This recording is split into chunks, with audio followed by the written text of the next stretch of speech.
Quand j'ai été accusé à tort, mon frère a lancé une campagne de diffamation pour m'envoyer en prison, mes parents l'ont qualifié de héros pour avoir protégé les victimes, alors je le leur ai fait regretter. Maintenant, il me supplie. Quand j'ai été faussement accusé, mon frère a lancé une campagne de diffamation pour me faire jeter en prison. Mes parents l'ont traité de héros, pour avoir protégé les victimes. Alors, je leur ai fait regretter. Maintenant, il me supplie. Salut, Reddit. Mon frère a essayé de m'enterrer après que j'ai été faussement accusé, en hurlant que je devais pourrir en prison. Mes parents m'ont renié, me traitant de prédateur. J'ai 38 ans, je suis un homme, je dirige ma propre entreprise d'électricité, et j'enseigne les bases de la sécurité électrique au Riverside Community College, 2 fois par semaine. Ce n'est pas exactement glamour, mais je gagne plus de 100 000 $ quand les contrats commerciaux s'enchaînent, et ce boulot d'enseignant garde mes compétences à jour. De plus, l'université paie 75 $ de l'heure pour 2 sessions de 4 heures. De l'argent facile. Tout ce cauchemar a commencé un mercredi, quand le chef de département, Vincent, m'a convoqué dans son bureau après ma session du matin. Je me disais que c'était à propos du nouveau programme, celui qu'il voulait mettre en place pour le semestre d'automne. Peut-être une augmentation, quelque chose de normal. Vincent était assis là, avec le docteur Hélène, la directrice des services aux étudiants, et un avocat de l'université dont je n'ai pas saisi le nom, parce que j'étais trop occupé à analyser l'ambiance. L'ambiance était celle d'une pompe funèbre. Trop de visages sérieux pour une simple conversation de planning. James, merci d'être venu. Vincent avait les mains croisées, comme s'il allait annoncer une mauvaise nouvelle concernant un diagnostic terminal. Nous devons discuter de certaines allégations qui ont fait surface, concernant votre conduite lors de la compétition Skill USA, le mois dernier. Mon cerveau s'est immédiatement mis en alerte rouge. Quelles allégations? 2 étudiantes ont déposé des plaintes séparées, affirmant qu'un contact physique inapproprié a eu lieu pendant le week-end de la compétition, à Sacramento. Compte tenu de la nature grave de ces réclamations, nous vous plaçons en congé administratif immédiat, en attendant une enquête complète. Je l'ai regardé comme s'il lui avait poussé une deuxième tête. Quelle compétition? Les régionales de Skill USA, du 12 au 14 avril à Sacramento. Je n'étais pas à cette compétition. Le docteur Hélène s'est penché en avant, avec cette voix de conseillère bien rodée qui me faisait grincer des dents. James, je comprends que cela doit être choquant à entendre. Ces situations sont toujours difficiles, mais ce qui est le plus important, c'est que nous prenions la sécurité des étudiants au sérieux, et que nous assurions que les protocoles appropriés sont suivis. Je n'étais pas à la compétition, ai-je répété, plus lentement cette fois. J'étais sur un chantier, en train de gérer une installation triphasée au nouveau complexe médical du centre-ville. Je peux sortir les permis, les rapports d'inspection, tout. L'expression de Vincent n'a pas changé. Nous examinerons toute la documentation dans le cadre du processus d'enquête. Mais étant donné la cohérence des rapports et la gravité des allégations, nous estimons qu'une suspension immédiate est la réponse appropriée. Cohérence de quel rapport? Je n'y étais pas. Je ne suis pas allé à Sacramento. J'étais à 110 km de là, à passer des conduits dans un hôpital qui a des caméras de sécurité à chaque étage. Vincent a fini par dire « Votre nom est sur la liste du voyage ». Comme si c'était échec et mat. Je lui ai dit que la liste était fausse, et j'ai proposé de prouver que j'étais sur un chantier tout le week-end. Personne n'a même fait semblant de s'y intéresser. L'avocat a finalement pris la parole. Un baratin d'entreprise répété sur la responsabilité et la procédure appropriée. Nous avons besoin que vous récupériez vos affaires et que vous quittiez le campus aujourd'hui. Quelqu'un des RH vous contactera pour les prochaines étapes. C'est là que j'ai compris. Ils avaient déjà décidé que les preuves n'étaient qu'un inconvénient, qui pourrait compliquer leur petit récit bien ficelé. Puis-je au moins savoir de quoi je suis spécifiquement accusé? Les lois sur la vie privée des étudiants nous empêchent de partager des détails sans décharge signée, a dit le docteur Hélène avec fluidité. Mais la nature des allégations justifie une action immédiate. Je voulais sortir mon téléphone, là, tout de suite, et leur montrer les bons de commande, les documents d'inspection signés, les photos horodatées que j'avais prises de l'installation pour le dossier du projet, mais quelque chose dans la façon dont ils étaient tous assis là, formant ce mur unifié de certitudes bureaucratiques, me disait que ça n'aurait aucune importance. Ils avaient choisi leur histoire. J'étais juste l'obstacle. J'ai vidé mon bureau en 15 minutes, j'ai attrapé mes outils, quelques livres de référence, et des clés USB avec mes cours. Tout ce temps, je n'arrêtais pas de penser au 12 avril. Je me souvenais parfaitement de ce week-end, parce que le boulot à l'hôpital avait été un cauchemar.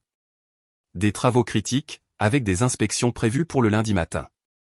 J'avais été sur le site de 6h à 19h le vendredi, le samedi, et le dimanche, supervisant une équipe de 4 gars, tout en installant moi-même les raccordements dans l'aile chirurgicale.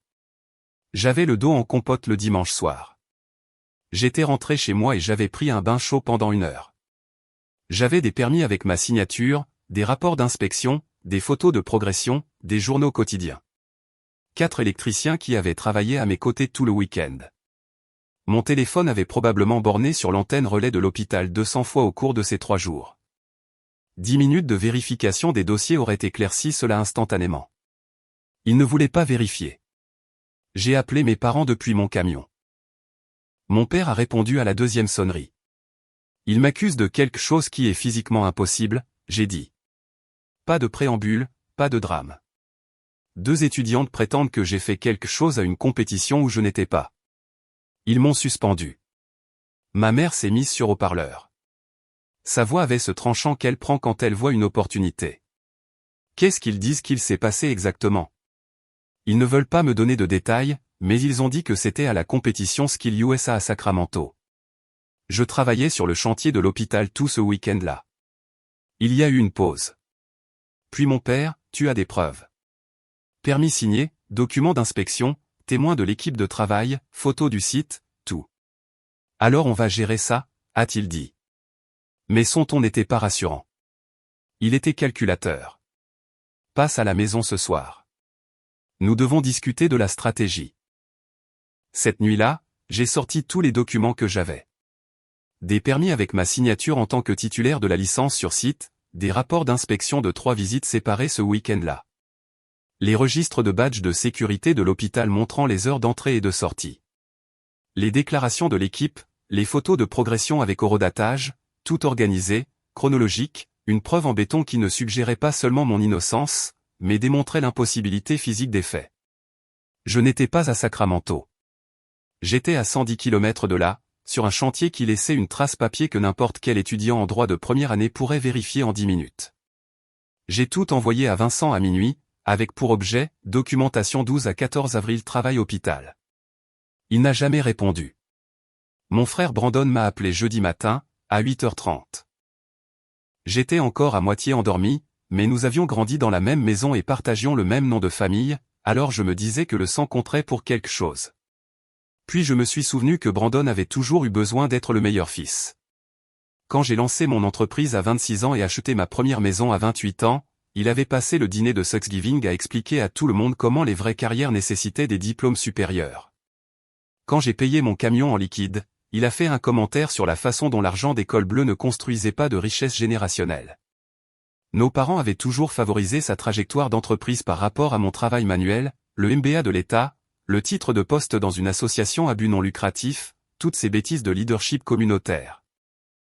Il postait du contenu d'alliés sur les réseaux sociaux depuis 2 ans, principalement des fils de discussion performatifs sur la responsabilité et le fait de croire les survivants. Sa carrière stagnait après avoir été refusé 2 fois pour le poste de directeur. Il avait besoin d'une cause. Je ne savais juste pas que j'allais le devenir. Brandon, Dieu merci. Tu as entendu ce qui se passe. L'université essaie de. Je ne peux pas te parler maintenant. Sa voix était froide. Professionnelle. Je rencontre l'administration de l'université cet après-midi. Je voulais que tu saches que Karen et moi prenons cela très au sérieux. Prendre quoi? Au sérieux? Je n'étais même pas à la compétition. J'ai des documents montrant que j'étais sur un chantier tout le week-end. Permis, inspection, déclaration de l'équipe. Je dois y aller. Il a raccroché. J'ai essayé de rappeler. Bloqué. J'ai essayé d'envoyer un SMS. Bloqué. Je suis resté assis dans mon camion, à fixer mon téléphone, en pensant que j'avais peut-être mal entendu. Peut-être qu'il avait besoin de temps pour digérer. Peut-être que l'université lui avait raconté des bêtises qui le rendaient prudent. Puis j'ai reçu un SMS de mon oncle Paul. Tu as vu ce que Brandon a posté? Appelle-moi. Brandon avait envoyé quelque chose à la famille élargie d'abord. Un message privé à mes parents, ma tante, quelques cousins. L'oncle Paul me l'a transféré. Un langage professionnel sur des allégations sérieuses, le soutien au processus d'enquête, et comment il ne pouvait pas, en toute bonne conscience, maintenir le contact jusqu'à ce que les faits soient établis. Froid, mesuré, mais indubitablement une ligne tracée dans le sable. C'était le coup de semonce. 6 heures plus tard, le groupe de discussion familiale a explosé. Brandon avait posté un message qui m'a fait l'effet d'un coup de poignard dans la poitrine. J'ai été informé d'allégations crédibles contre James, impliquant des étudiants du Riverside Community College. Après avoir rencontré les responsables de l'université et examiné attentivement les informations fournies, Karen et moi croyons les étudiantes qui se sont manifestées. Nous ne maintiendrons pas de contact avec James, et nous encourageons vivement la famille à prioriser la sécurité et le bien-être des jeunes impliqués dans cette situation. Je l'ai lu 4 fois, essayant de faire dire aux mots quelque chose de différent. Ma mère a répondu en premier. Nous vous soutenons tous les deux. C'est déchirant mais nécessaire. Mon père a approuvé. Certaines choses sont plus importantes que la loyauté familiale. Tu es un héros pour avoir défendu les victimes. Ma cousine Sophia, attendez, quoi? Est-ce que quelqu'un a parlé à James? Mon oncle Paul, c'est insensé. Vous le condamnez sans entendre sa version. J'ai commencé à taper une réponse. Effacer. Recommencer. Effacer. Qu'est-ce que j'étais censé dire? Que je n'étais pas là-bas? J'avais déjà dit à Brandon qu'il n'avait pas pris la peine de regarder les preuves avant de me déclarer coupable devant tous ceux que nous connaissions. J'ai essayé d'appeler mon père. Messagerie. J'ai essayé ma mère. Elle a répondu, mais on aurait dit qu'elle lisait un script. James, chérie, nous en avons discuté longuement avec Brandon. Il nous a montré les inquiétudes de l'université, et nous pensons que la bonne marche à suivre est de prendre du recul, et de laisser l'enquête se dérouler sans interférence familiale. Interférence familiale? J'essaie de vous montrer des preuves que je n'étais même pas là-bas. Trésor, nous ne sommes pas des enquêteurs. Nous ne sommes pas qualifiés pour évaluer les preuves. Ce que nous pouvons faire, c'est soutenir le processus et nous assurer que les victimes se sentent en sécurité pour témoigner. Victimes de quoi? J'étais sur un chantier à 110 km de là, avec 4 témoins et une pile de documents d'inspection. Ta colère en ce moment est compréhensible, mais elle n'est pas productive. Nous t'aimons, mais nous devons penser aux implications plus larges. Implications plus larges de quoi? Détruire une personne innocente parce que c'est plus facile que de vérifier des faits basiques? Elle a soupiré comme si j'étais difficile. Nous parlerons quand tu seras calmé. Elle a raccroché. Le jeudi soir, Brandon avait posté quelque chose sur les réseaux sociaux. Mon oncle Paul a fait une capture d'écran et me l'a envoyé, avant que ma mère ne lui fasse supprimer son numéro des contacts familiaux. Un long manifeste sur le fait de croire les survivants même quand cela vous coûte des relations. Sur la façon dont la vraie responsabilité exige des sacrifices. Sur le choix de ce qui est juste par rapport à ce qui est facile. 300 likes en 2 heures. Des commentaires le traitant de courageux, le traitant de véritable allié. Pas une seule personne n'a demandé s'il avait vérifié un seul fait. Vendredi matin, l'université a envoyé la lettre de licenciement. Avec effet immédiat, un langage d'entreprise sur le maintien d'environnement d'apprentissage sûr, et la prise de décisions difficiles dans l'intérêt du bien-être des étudiants. J'avais enseigné là-bas pendant 4 ans. J'avais aidé à concevoir tout leur programme de sécurité électrique. J'avais un taux d'approbation des étudiants de 98%. Je n'avais jamais eu une seule plainte, jusqu'à ce que 2 gamines qui n'avaient jamais été dans ma classe se souviennent soudainement que je les avais agressées lors d'un événement auquel je n'avais pas assisté. Ils m'ont viré en 3 paragraphes. Mon propriétaire a envoyé un avis d'expulsion le mardi suivant. 60 jours pour vider les lieux. Apparemment, il y a une clause de moralité enfouie dans le bail, concernant une conduite qui nuit à la réputation de la propriété. Être faussement accusé d'être un prédateur qualifié apparemment pour ça. Mon compte commercial a commencé à perdre des contrats. Les nouvelles vont vite dans le secteur de la construction, et personne ne veut être associé à ce genre de responsabilité. 3 travaux d'une valeur de 180 000 $ en facturation se sont évaporés en une semaine. Les entrepreneurs généraux qui m'appelaient pour des devis ont soudainement eu des conflits d'horaires. Le fournisseur qui m'avait accordé des délais de paiement de 30 jours pendant 6 ans m'a passé en paiement comptant uniquement. Mon comptable a envoyé un email poli suggérant que nous réévaluions notre relation professionnelle. Les amis ont arrêté de répondre. Des gens que je connaissais depuis le lycée m'ont laissé en lu. Mon abonnement à la salle de sport a été mystérieusement annulé. Le gars qui tenait le café près de mon appartement, où je prenais le même sandwich au petit déjeuner depuis 3 ans, ne pouvait soudainement plus me regarder dans les yeux quand j'entrais. J'ai arrêté d'y aller. J'ai continué à envoyer des messages à Brandon. J'ai essayé par email quand il a bloqué tout le reste. Je lui ai envoyé le dossier de preuves complet, avec chaque horodatage, chaque photo, chaque document prouvant que j'avais été sur le site ce week-end-là. Objet, s'il te plaît, regarde juste ça. Livraison confirmée. Jamais ouvert. Il avait décidé que j'étais coupable et que les preuves n'étaient que du bruit. J'ai arrêté d'expliquer au 12e jour. Pas parce que j'avais accepté la défaite, mais parce que j'ai réalisé quelque chose, assis dans mon appartement vide, entouré de cartons que je n'avais pas les moyens de déménager. Personne de ceux qui avaient déjà choisi leur camp n'allait regarder les preuves. Ils ne voulaient pas la vérité. Ils voulaient un méchant. Et j'avais été parfaitement casté. Je ne suis pas retourné chez mes parents. Cette porte était soudée. J'ai déménagé mes affaires dans un box de stockage et j'ai squatté dans le sous-sol de mon pote Mike, sur un lit pliant.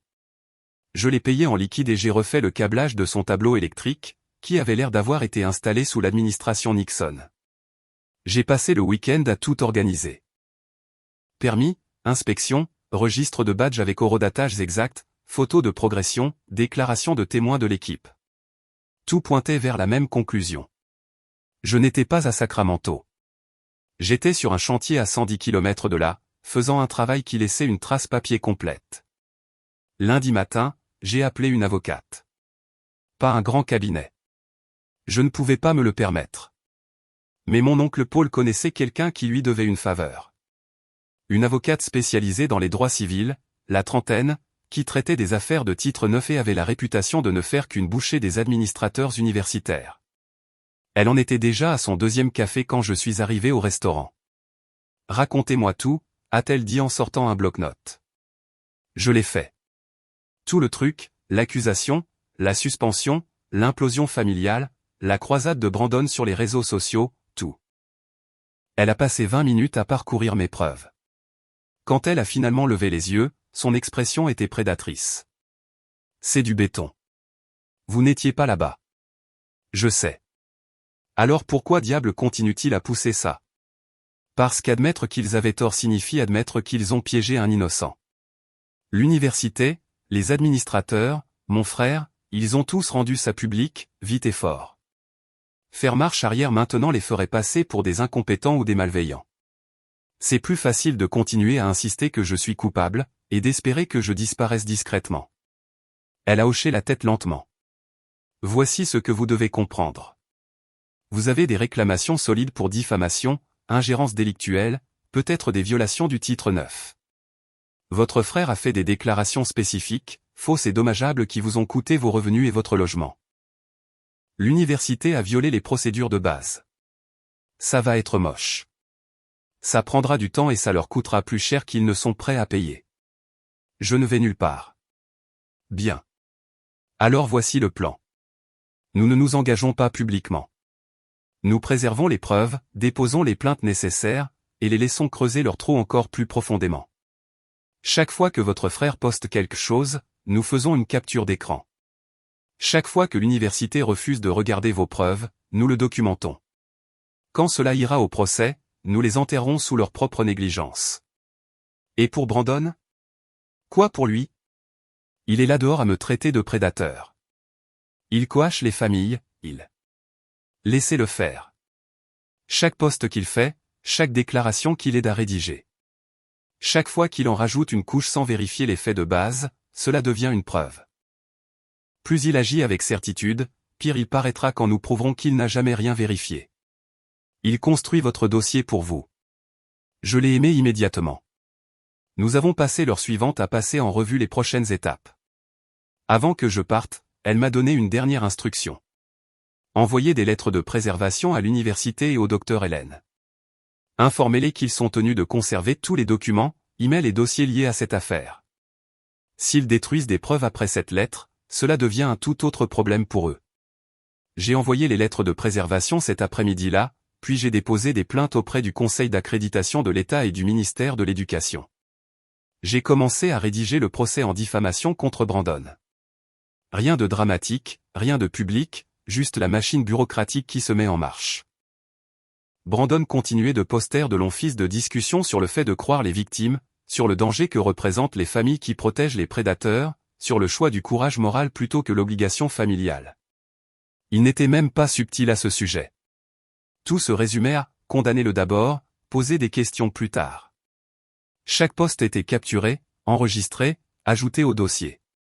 Il construisait mon dossier, un paragraphe moralisateur à la fois, et il ne le savait même pas. L'enquête de police a commencé au bout de 3 mois. Ils ont vérifié les registres de la compétition. Mon nom n'y figurait pas. Ils ont vérifié la liste des accompagnateurs, les logements, les registres de transport, rien. Puis ils ont vérifié le chantier de l'hôpital, trouvé mes permis, les rapports d'inspection, les registres de badges, trouvé 4 électriciens qui ont juré sous serment que j'avais été sur le site tout le week-end. Le détective m'a appelé en novembre. Il avait l'air fatigué, de cette manière spécifique qu'ont les flics quand ils réalisent qu'ils ont perdu des mois sur des bêtises. Nous avons terminé notre enquête. Je veux que vous sachiez que nous n'avons trouvé aucune preuve vous plaçant à Sacramento ce week-end-là. Votre alibi est en béton. Nous clôturons cela sans aucune charge criminelle retenue. Et pour les accusations ? Longue pause. Nous examinons comment ces allégations ont été documentées et qui a été impliqué dans ce processus. C'est tout ce que je peux dire. Il a raccroché. J'ai appelé mon avocate. Elle n'était pas surprise. Parfait. Maintenant, on s'attaque à eux. Elle avait été occupée pendant que je restais silencieux. Elle a déposé des demandes de communication de pièces. Elle a signifié des citations à comparaître à l'université, au Dr Hélène, à Brandon. L'université s'est battue. Ils ont invoqué la vie privée des étudiants, le privilège institutionnel, les protections de confidentialité. Elle a déchiré chaque objection comme du papier de soie. Mais d'abord, il y a eu l'obstruction. Les RH ont commencé à faire les morts. L'équipe juridique de l'université a envoyé des lettres types. Nous ne pouvons pas commenter les questions de personnel en cours. Lorsque mon avocate a demandé les registres des badges de sécurité de l'hôpital, ils ont prétendu que des problèmes techniques rendaient les données indisponibles. L'université a essayé de faire disparaître ça discrètement. Leur avocat a pris contact en décembre avec une offre de règlement. 50 000 $, accord de non-divulgation mutuelle. Pas d'aveu de faute. L'email avait cette odeur désespérée d'entreprise. Faites disparaître ça avant que ça n'empire. Mon avocate me l'a transféré avec un seul mot, risible. Elle a répondu avec notre propre offre. Réintégration complète, excuses publiques, 300 000 $, et le licenciement du Dr Hélène. Ou bien nous allons au procès et exposons chaque échec procédural lors de la phase de découverte. Ils sont restés silencieux pendant 3 semaines. Puis un journaliste du journal local a commencé à poser des questions. Quelqu'un avait divulgué les conclusions de la police. Le bureau des relations publiques de l'université a commencé à éteindre les incendies. Les membres du conseil sont devenus nerveux. Les donateurs ont commencé à appeler. Soudain, ces registres de badges d'hôpital indisponibles sont apparus, avec des horodatages parfaits. La pression extérieure avait fait ce que mes preuves ne pouvaient pas faire, les obliger à affronter la réalité. Les documents de la procédure de découverte ont commencé à arriver en janvier. La découverte a répondu à la seule question qui comptait, comment mon nom s'était retrouvé là en premier lieu. Le docteur Hélène avait transféré la liste du voyage à Sacramento, et c'était un modèle recyclé de l'année précédente. Mon nom y figurait toujours. Elle a traité ce tableur comme une parole d'évangile, puis a coaché les filles jusqu'à ce que leurs déclarations correspondent à la liste. Des emails entre le docteur Hélène et Vincent discutant de la gestion du récit et du contrôle de l'histoire. Des SMS entre le docteur Hélène et les parents des étudiantes pour les aider à organiser leurs souvenirs. De multiples brouillons de déclarations d'étudiantes montrant des modifications et des ajouts importants qui ne venaient clairement pas d'adolescentes. Les accusatrices n'étaient pas des génies malveillants. C'étaient des gamines. Kayla, 17 ans, dans le programme de soudure, et Madison, 16 ans, étudiant les bases du CVC. Les deux avaient effectivement assisté à la compétition de Sacramento. Les deux avaient été approchés par le docteur Hélène par la suite, lors de ce qui était censé être une session de retour d'information de routine sur l'événement. Leurs déclarations initiales avaient été vagues, confuses, incertaines. Puis le docteur Hélène s'en est mêlé. Un email du docteur Hélène à la mère de Kayla ressortait du lot. Je sais qu'elle a du mal à se souvenir des détails précis, mais parfois le traumatisme rend les souvenirs flous. Essayons l'exercice de chronologie dont nous avons discuté. Parcourir le week-end heure par heure peut aider les choses à refaire surface. Un autre au père de Madison, je pense que nous avons assez de cohérence maintenant pour avancer avec confiance. Les déclarations s'alignent bien.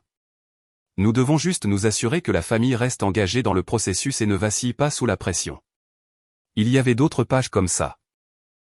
Le docteur Hélène guidant, suggérant, façonnant chaque détail jusqu'à ce que les histoires s'emboîtent. Mais le plus accablant venait de la trace numérique de Brandon lui-même. Il avait été tellement convaincu d'être le héros qu'il avait tout documenté. Un message à la mère de Kayla disait « Je sais que votre fille a des doutes. Mais faire marche arrière maintenant envoie le message que si vous mettez la pression sur les victimes assez longtemps, elles plieront. Nous devons montrer de la force ici. » Un autre, ne les laissez pas se fixer sur les chronologies et les alibis. C'est juste une tactique de distraction que les prédateurs utilisent.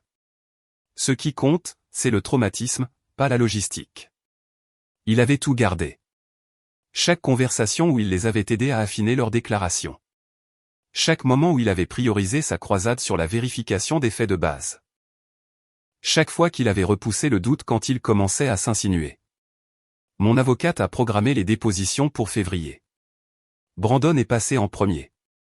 La déposition a eu lieu dans une salle de conférence qui sentait le vieux café et le désespoir. Brandon était assis en face de moi pour la première fois en 8 mois. Il avait l'air terrible. Des cernes sous les yeux. Son avocat était un associé sous-payé qui vérifiait sa montre comme s'il avait quelque chose de mieux à faire. Mon avocate le regardait comme un requin qui vient de repérer du sang dans l'eau. Elle a commencé doucement. Des questions de fond.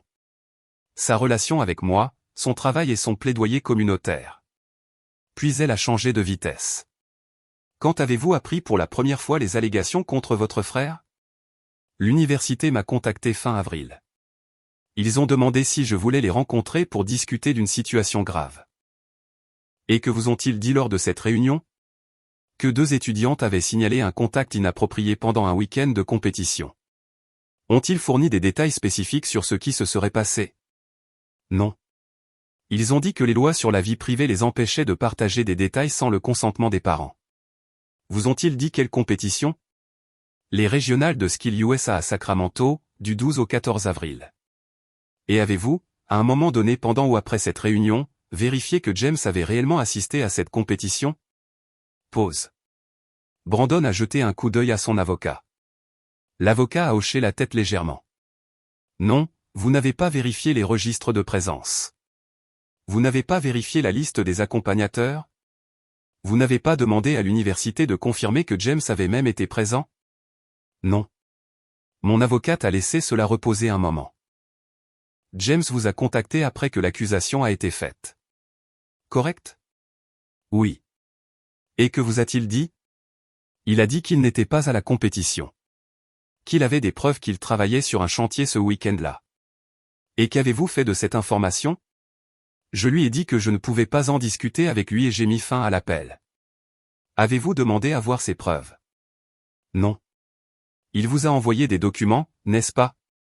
Des permis, des rapports d'inspection, des déclarations de témoins. Il a envoyé des emails. Je ne les ai pas ouverts. Pourquoi pas ? La mâchoire de Brandon s'est serrée. Parce que j'avais déjà pris ma décision sur la base des informations fournies par l'université. Regarder sa défense me semblait compromettre ma capacité à soutenir les victimes. Soutenir les victimes, a répété mon avocate d'un ton plat.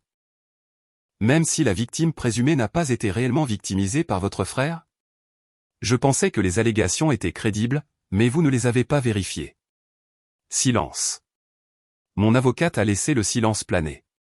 Les doigts de la sténographe se sont arrêtés. L'avocat de Brandon a bougé sur son siège. Toute la pièce pouvait sentir le poids de cet aveu se déposer comme du ciment. Vous avez posté sur les réseaux sociaux à propos de cette affaire plusieurs fois, correct ? Oui. Des posts publics déclarant votre croyance dans les accusations, et votre décision de couper tout contact avec James. Oui. Et vous avez aidé les familles impliquées à organiser leur déclaration, n'est-ce pas? Hésitation. J'ai fourni du soutien et des conseils. Mon avocate a fait glisser une capture d'écran imprimée sur la table.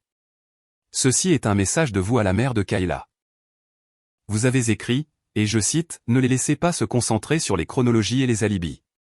C'est juste une tactique de distraction que les prédateurs utilisent. » Vous souvenez-vous avoir écrit cela?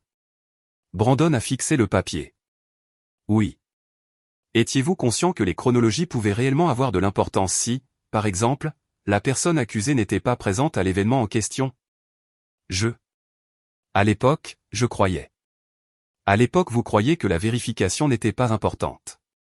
Je croyais que protéger les étudiantes était plus important que de se laisser piéger par des technicités. Des technicités comme le fait de savoir si votre frère était réellement là-bas? Son avocat a fait une objection. Mon avocate a retiré la question et a continué. Vous avez aussi envoyé un message à la mère de Kayla, l'encourageant à ne pas laisser Kayla revenir sur quoi que ce soit, même après que l'étudiante a exprimé une incertitude quant à ses souvenirs. Est-ce exact? J'essayais de l'empêcher d'être contrainte au silence. Ou essayez-vous de l'empêcher de dire la vérité, quand cette vérité devenait gênante pour votre récit? Objection retirée. Parlons de votre témoignage devant le conseil de l'université. Vous avez fait des commentaires publics, correct? Oui. Et dans ces commentaires, vous avez déclaré que James était coupable, et que la famille devait soutenir les accusatrices plutôt que lui. J'ai déclaré que je croyais les étudiantes et que la responsabilité était nécessaire. La responsabilité pour quelque chose qu'il n'a pas fait. Je ne le savais pas à l'époque. Vous auriez pu le savoir. Vous avez choisi de ne pas le savoir. Correct? Brandon n'a pas répondu. Mon avocate s'est penchée en avant.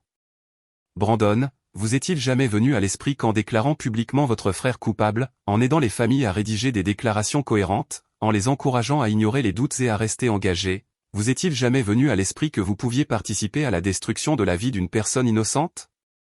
Non. Pourquoi pas? Parce que je travaille avec des victimes depuis des années.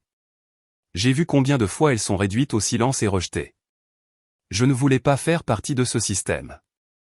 Alors à la place, vous êtes devenu partie d'un système qui détruit des innocents sans vérifier les faits de base. Objection. La déposition a duré 6 heures de plus.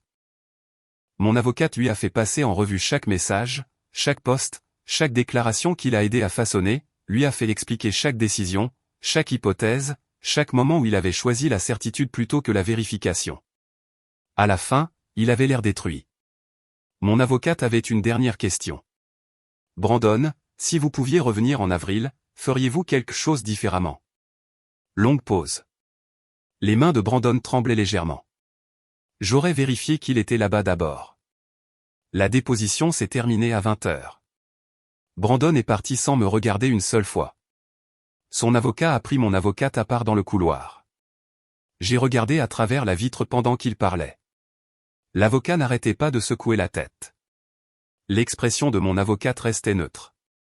Quand elle est revenue, elle avait ce regard que les avocats ont quand ils savent qu'ils ont déjà gagné. Il va transiger, a-t-elle dit. Il est obligé. Ses propres mots l'ont enterré. La réunion du conseil d'administration de l'université, où tout s'est effondré, a eu lieu un mardi de mars.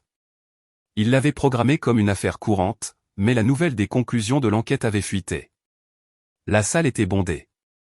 Parents, professeurs, une poignée de journalistes, des militants locaux qui avaient soutenu Brandon, et quelques membres de la famille que je n'avais pas vus depuis des mois. Mon oncle Paul était là, ma cousine Sophia, quelques amis qui étaient restés. Je leur avais demandé de ne pas venir. Mais Paul avait dit, nous allons te voir être innocenté. Nous ne manquerons pas ça. Mes parents étaient assis dans le coin arrière. Ma mère avait ce sourire serré qu'elle porte quand les choses ne vont pas dans son sens. Mon père avait l'air de préférer être n'importe où ailleurs. Brandon était absent. Son avocat lui avait probablement dit de rester à l'écart.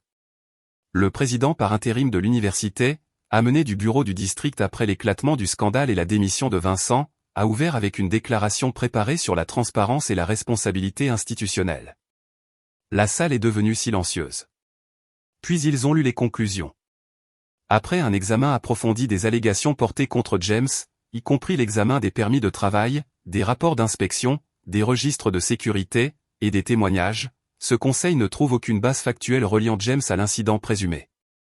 James n'était pas présent à Sacramento le week-end en question. Il se trouvait, en fait, sur un chantier commercial dans cette ville, effectuant des travaux électriques agréés, avec plusieurs témoins confirmant sa présence. Des murmures ont parcouru la salle. De plus, notre enquête a révélé des échecs procéduraux importants dans la manière dont les accusations initiales ont été traitées. Les étudiantes ont été interrogées sans les protocoles appropriés. Les déclarations ont été éditées et affinées par le personnel de l'université, d'une manière qui compromet leur crédibilité. De multiples décisions administratives ont été prises sans vérification des faits de base. Le président par intérim avait l'air mal à l'aise. James a déposé des plaintes civiles contre cette institution, contre le Dr Helen, et contre son frère Brandon pour diffamation et allégations connexes. Bien que nous ne puissions pas commenter les litiges en cours, l'université souhaite reconnaître que James a été licencié à tort, et que sa réputation professionnelle a été endommagée par des échecs institutionnels de notre part. Quelqu'un dans le public a crié quelque chose. Un journaliste s'est levé. Le président a demandé le calme. Nous sommes prêts à offrir à James un règlement d'un montant de. Mon avocate s'est penchée et a chuchoté, ne le prenez pas. Nous allons au procès pour les réclamations en diffamation. Faisons un exemple. J'ai hoché la tête. L'affaire de Brandon est passée en procès en mai. Tribunal civil, pas criminel. Argent et réputation, pas de menottes. Son avocat a tout essayé, a plaidé la confiance de bonne foi dans l'enquête de l'université, a prétendu que ses postes étaient une opinion protégée, a dit qu'il essayait de soutenir les victimes, et qu'il n'avait pas d'obligation légale de vérifier les faits. Mon avocate l'a détruit. Elle a fait parcourir au jury chaque élément de preuve que Brandon avait ignoré, chaque message cochant les familles pour ignorer les doutes, chaque déclaration publique de culpabilité sans vérifier si j'avais même été dans la même ville. Il ne s'agit pas de croire les victimes, a-t-elle dit en conclusion. Il s'agit de ce qui se passe quand la croyance devient une arme. Brandon n'a pas seulement omis de vérifier les faits. Il les a activement évités parce qu'ils étaient gênants. Il a aidé à fabriquer une cohérence dans des déclarations qui s'effondraient. Il a fait pression sur les familles pour qu'elles ignorent les doutes de leurs enfants. Il a fait tout cela publiquement, bruyamment, avec une certitude absolue. Et il l'a fait à un homme qui était à 110 km de là, sur un chantier commercial, quand ce crime présumé est supposé s'être produit. Le jury a mis 3 heures. Responsable de toutes les réclamations, 150 000 $ de dommages et intérêts pour perte de revenus, préjudice de réputation et détresse émotionnelle. Le visage de Brandon était inexpressif quand ils ont lu le verdict. Son avocat a essayé de dire quelque chose. Il s'est juste levé et est sorti. L'université a transigé la semaine suivante. 2,8 millions de $, des excuses publiques, un accord pour réformer les procédures d'enquête.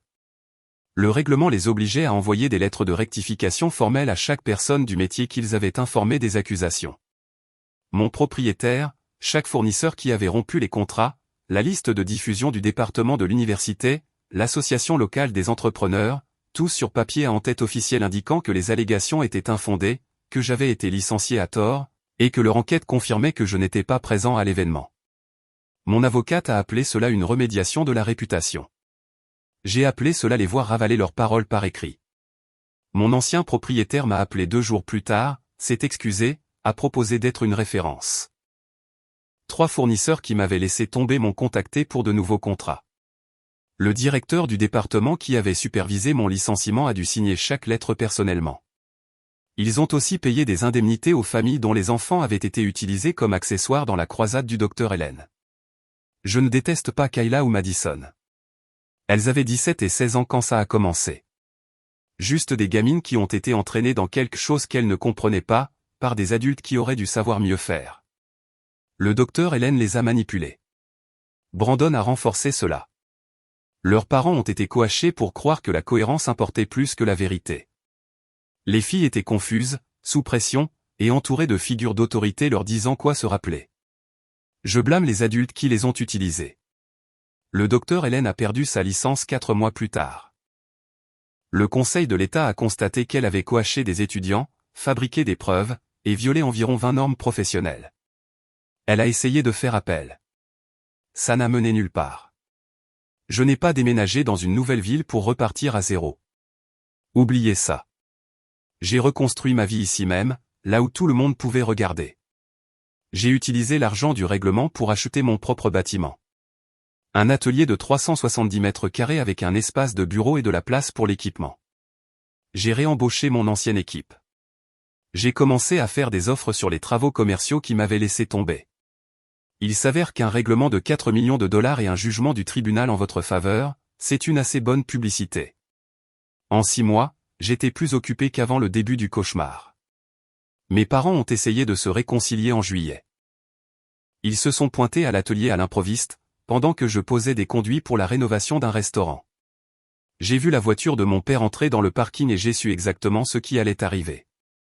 Mon père a commencé par « Nous pensions qu'il était important de dissiper le malaise et de discuter. Sortez de mon atelier. » Ma mère a essayé sa voix douce, celle qu'elle utilise quand elle veut quelque chose mais a besoin de faire semblant d'être raisonnable. « James, chéri, nous essayons juste de faire ce que nous pensions être juste à l'époque. Nous n'avions pas toutes les informations. Vous aviez les informations. Je vous les ai envoyées. Vous avez choisi de ne pas les regarder parce que Brandon vous a dit de ne pas le faire. Ce n'est pas juste. Mon père a dit, nous étions dans une situation impossible. La famille était divisée. Les émotions étaient fortes. Les émotions étaient fortes parce que vous avez laissé Brandon me déclarer coupable sans vérifier un seul fait.